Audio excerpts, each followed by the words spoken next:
All right, my friends, gather around. It's time for another Fireside chat.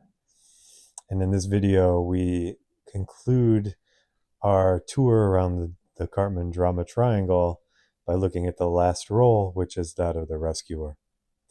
And the rescuer role, in my humble opinion, is, I think, the sneakiest of the three roles in the Karpman drama triangle.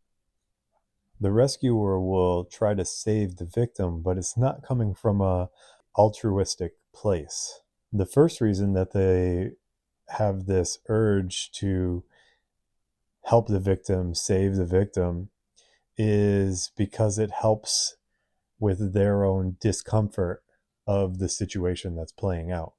And so they're seeing this perpetrator or perpetrators that are putting the victims in the victim mentality, and they come to the rescue, but it's maybe not coming from a true place of wanting to help and seeing the best possible outcome for the victim.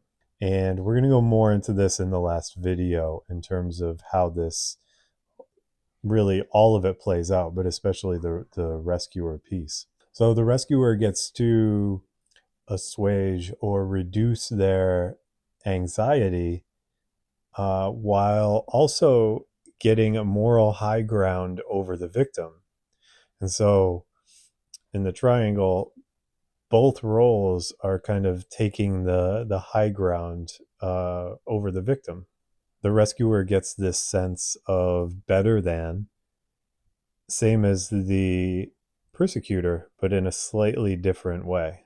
People who have a tendency towards the hero savior complex definitely will be drawn towards the rescuer role in the drama triangle. Another way that this is sneaky is that the rescuer will swoop in and seemingly save the day for the victim, but they're also potentially taking away an opportunity for the victim to self-empower themselves, to rise above the challenge in maybe a way they haven't. And so if a victim has uh, a reliable rescuer in their life that they can count on, one, they can manipulate them to constantly come in and save the day. But two, even if they're not manipulating the rescuer and the victim has a rescuer that will repeatedly help them and save them, it's a constant feedback loop that keeps the victim in this helpless mentality because they never have to do for self. They never have to rise up and empower themselves. And so they're constantly stuck in this spot. And the rescuer, even though they think they may be doing something great, they're actually robbing the victim of this opportunity for growth and empowerment.